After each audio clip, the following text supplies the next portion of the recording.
We're going to be talking about gravity. Most of us are familiar with the idea that falling objects gain speed, but the question is, well, how much does it gain at any given time?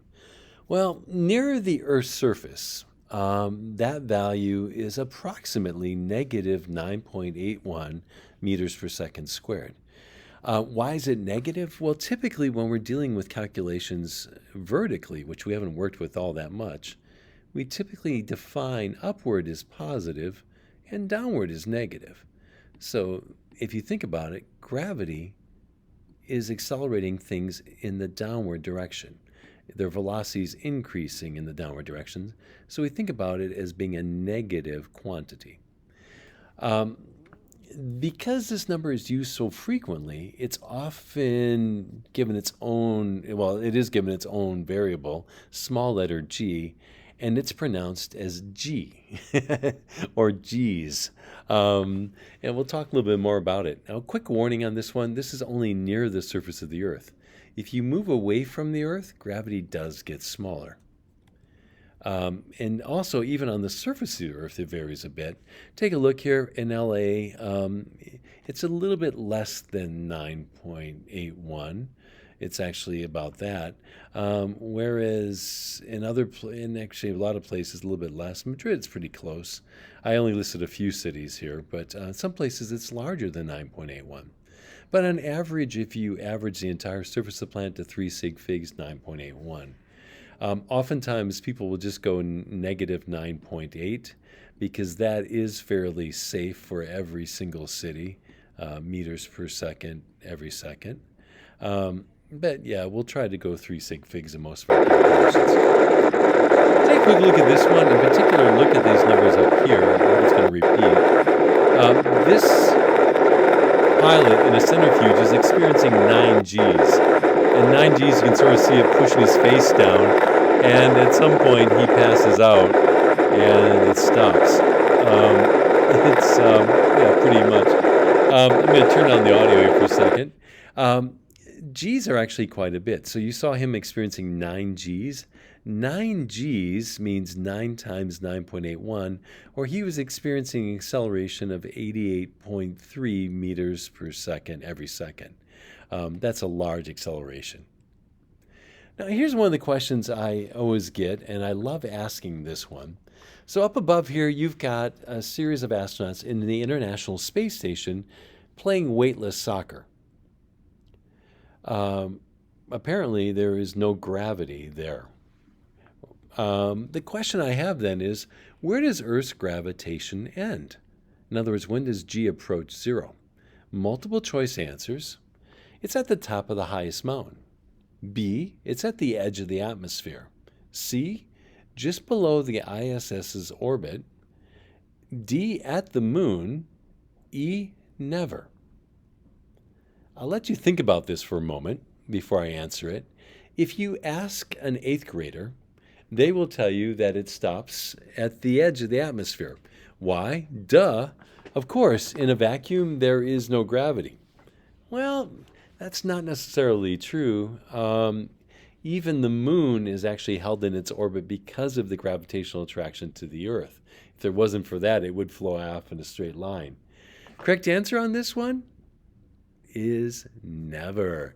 It gets smaller and smaller, but even at the orbit of the International Space Station, not drawn to scale, or even the orbit, G is still 9.7 meters per second squared, negative, of course.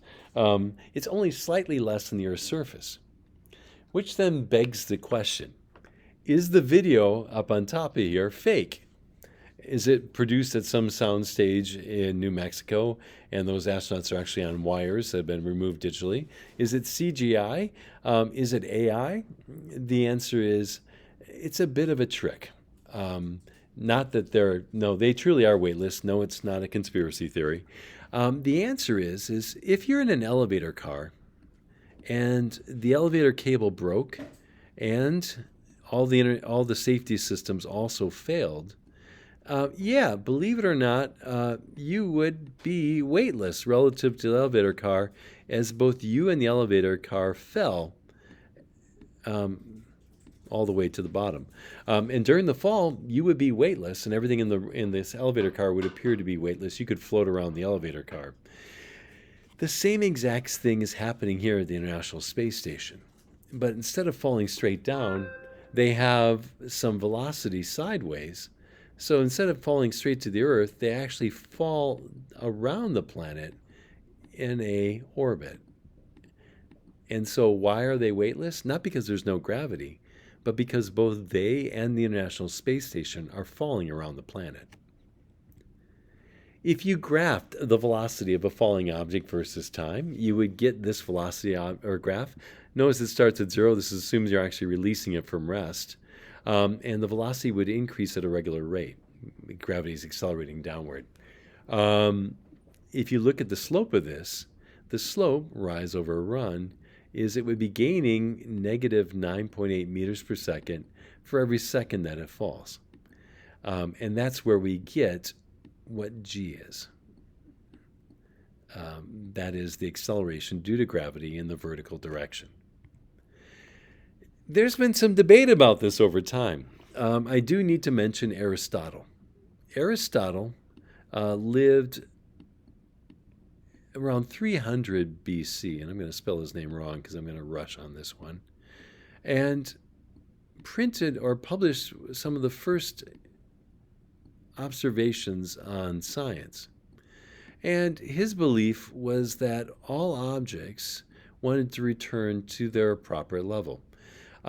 Earth is the bottom, water is above that, air is above that, and fire is above that.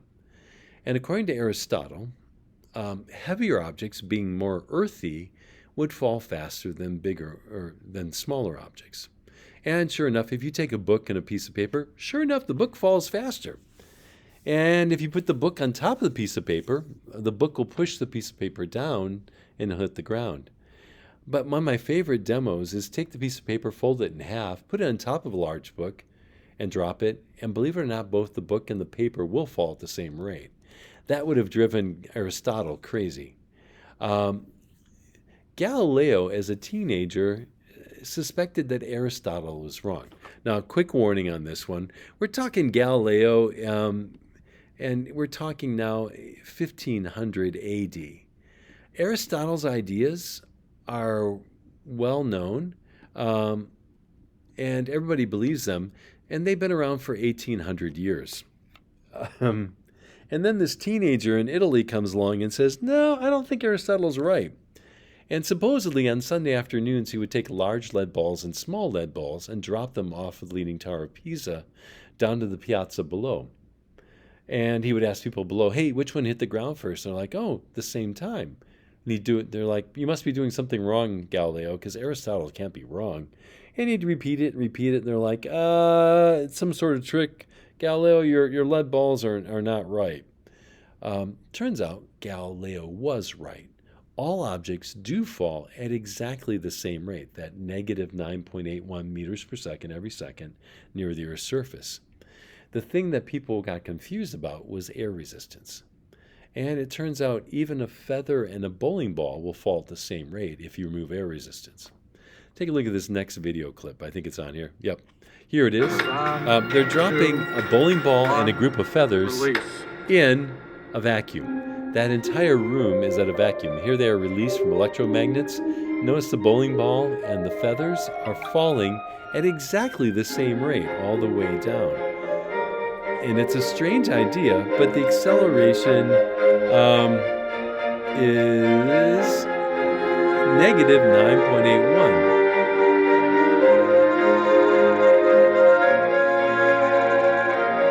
And you'll notice they hit the ground at exactly the same rate, which is kind of nice. So here it is, a quick conceptual question. Air shot up into the air, and then it comes back down again. We've actually talked about this a little bit already. The only force on it is gravity. Which of these graphs would correspond to the velocity versus time graph? Pause the video if you need to. I'm about to give away the answer. Correct answer is D. It starts out with a positive velocity, decreases at a regular rate. It's 0 at the top, and then it becomes more and more negative as it accelerates downward.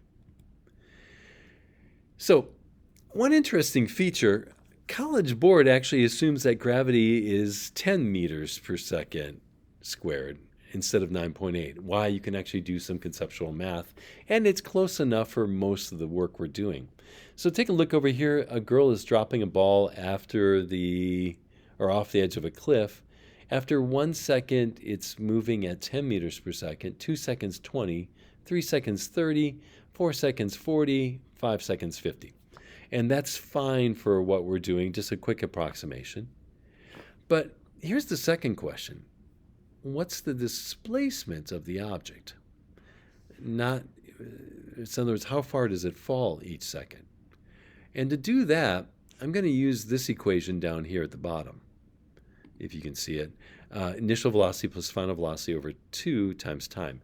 Yes, you could use other ones as well, but I find this fairly easy to use. So think about it. For the first 1 second, how far does it fall? And your initial answer might be, 10 meters per second, because after 1 second, it's going 10 meters per second. Yeah, but it actually started out at 0, and it only got to 10 meters per second after the 1 second. Its average velocity during that time, if you average those two together, which is what this section right here is doing, its average velocity started at 0, ended up at 10, was 5 meters per second. If you do that for 1 second, how far do you move? For those of you who want to think mathematically, that's 0, this is 10, and this is after 1 second. And yeah, sure enough, it falls 5 meters from where she released it. Definitely not to scale. She's not a monsterly tall person, but just keep it all on the screen. How far does it fall after 2 seconds? Well, doing the same thing, you can either use the mathematical equation or you can look at this. What's the average velocity? Well, starts out at 0, ends up at 20. Its average velocity during the first 2 seconds of falling is 10. If you travel on average at 10 meters per second for 2 seconds, how far will you fall? The answer is 20 meters. You can repeat that again for 30. One last time, and then the rest of them I'll do mathematically. 0 to 30, your average speed during the first 3 seconds of falling was 15 meters per second, the average of 0 and 30. If you travel on average of 15 meters per second for 3 seconds, how far do you fall? The answer is 45. And then later, 80 and 125. And you can check the math, or you can use the formula and just plug it in. What happens if it's shot upward? Well, let's take a look at that on another slide. So take a look at this baseball. It gets shot upward initially at a velocity of 19.6 meters per second. And my question is, what's the velocity at each of these points? What would be its velocity after 1 second? Now remember, gravity is acting downward. The acceleration of gravity is downward at 9.81 meters per second. So take a quick look at this. It's going to lose 9.8. If you take 19.6 meters per second and subtract 9.8, you'll end up with that. Sorry, I forgot to write the meters per second. There we go. And so you end up with that. After 2 seconds of travel, it's going to lose 9.8 meters per second every second. And so after 2 seconds, it'll be going 0. After 3 seconds, negative 9.8. And after 4 seconds, negative 19.6.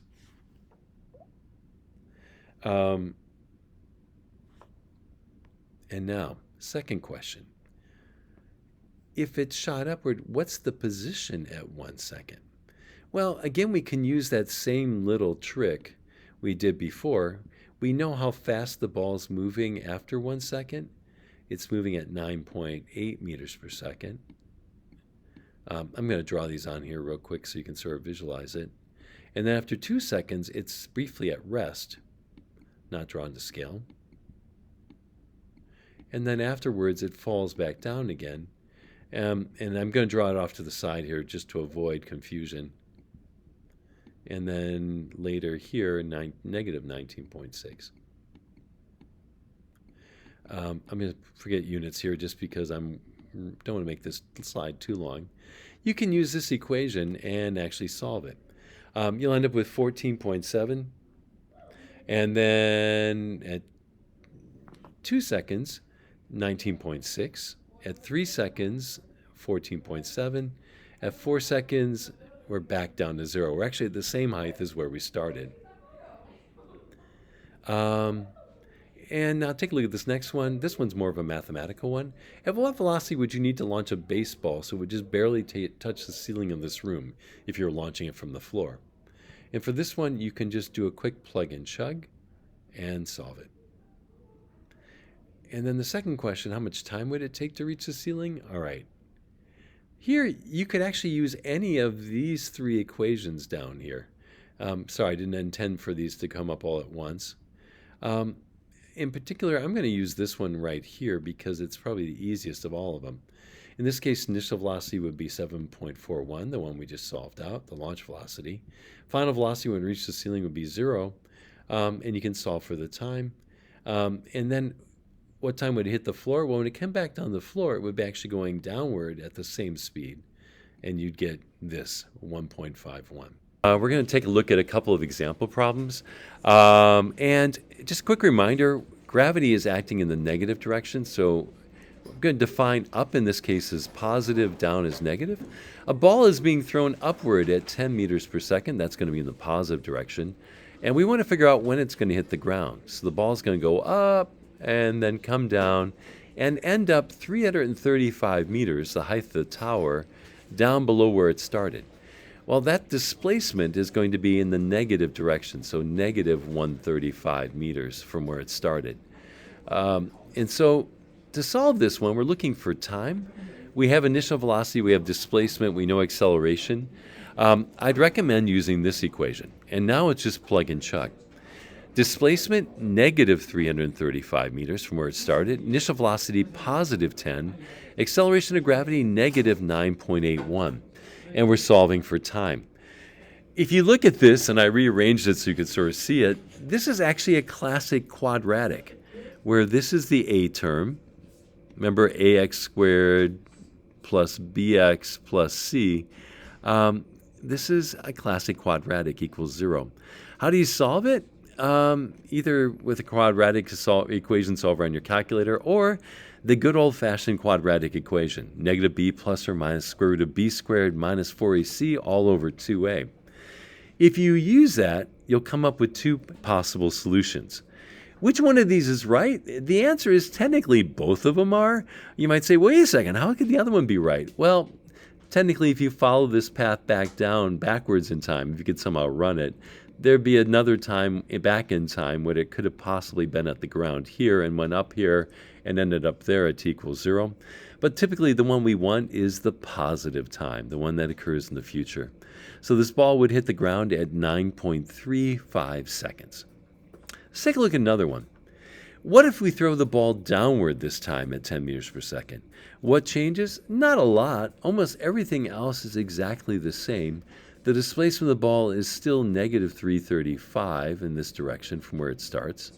And if we plug it in, the only difference is now this term right here. The initial velocity is now negative direction. Time should be less than it was before. If we set up the quadratic again, here's our A term, negative 4.9, B term now negative 10, C term positive 335. Using the quadratic again, you can get two possible solutions. Again, we're going to take the positive one. So throwing it downward, it lands at 7.31 seconds, a little bit less than the time we had before when it was being thrown upward. Final one. This time a slightly different question. The question this time is, what's the maximum height above the ground that this ball reaches before it comes back down and hits the ground? Again, it's being launched at, 20 meters per second, a little bit faster this time. And the question is, what's this maximum height point right here?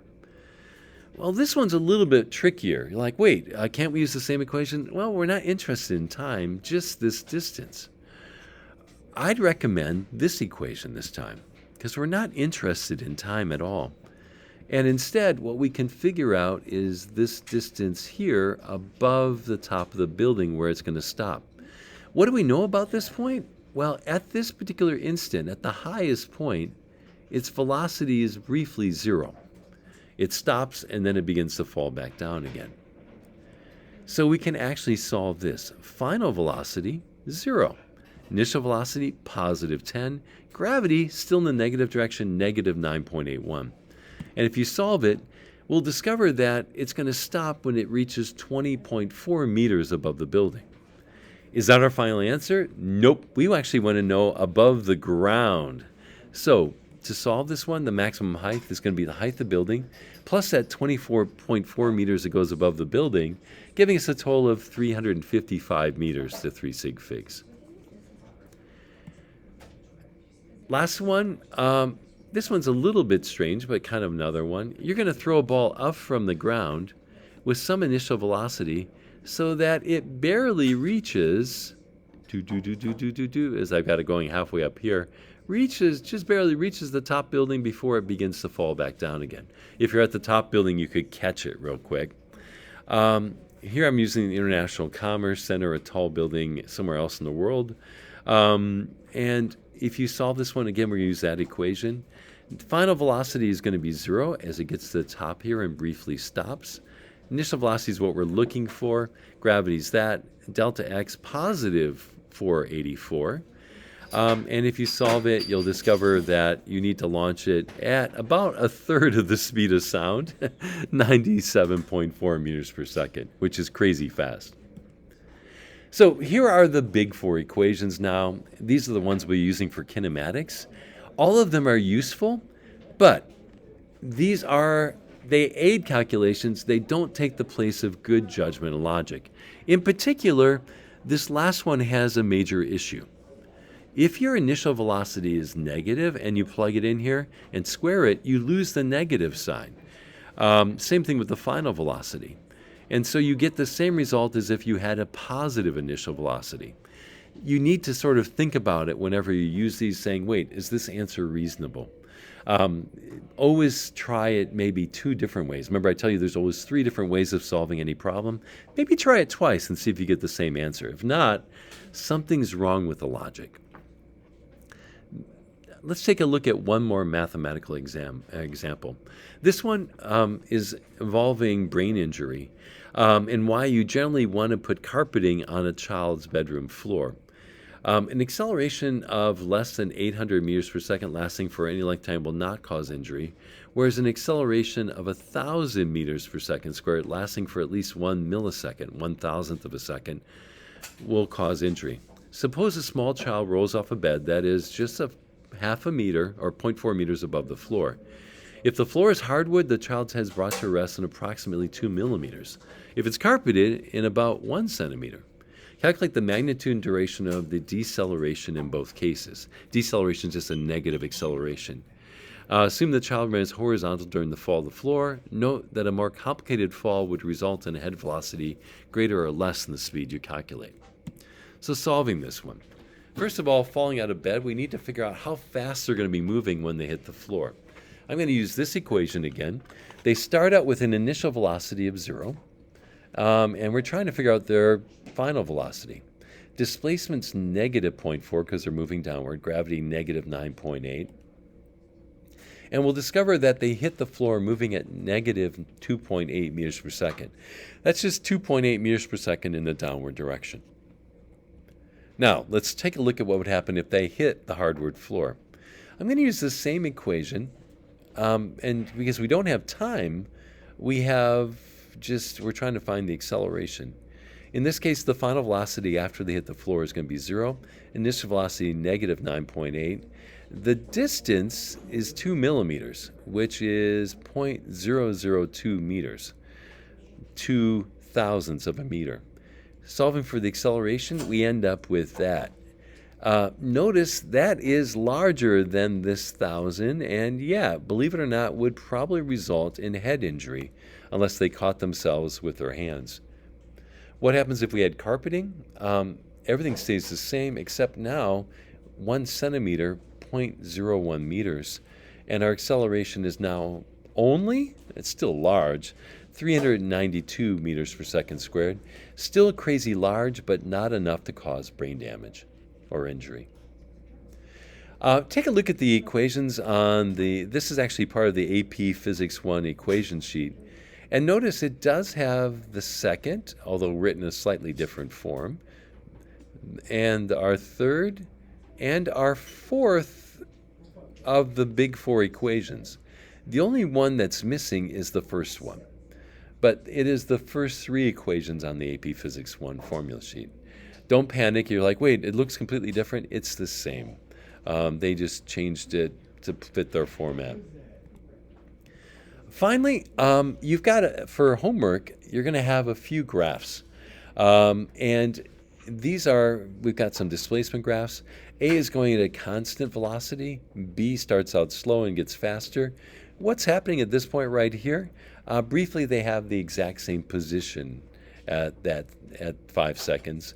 They don't have the same velocity at that point.